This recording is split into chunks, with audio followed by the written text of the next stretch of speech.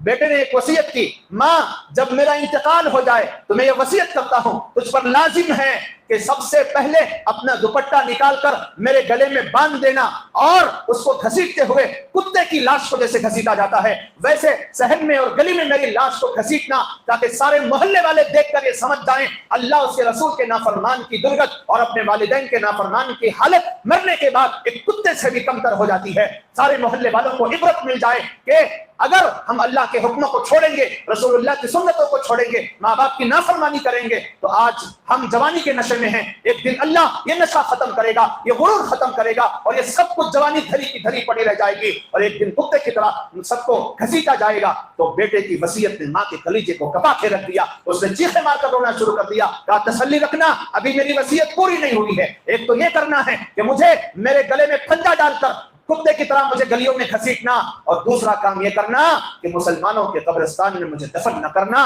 کہیں میرے گناہوں کی نحوست سے وہاں کے دفن ہوئے مردوں کو تکلیف نہ ہو جائے.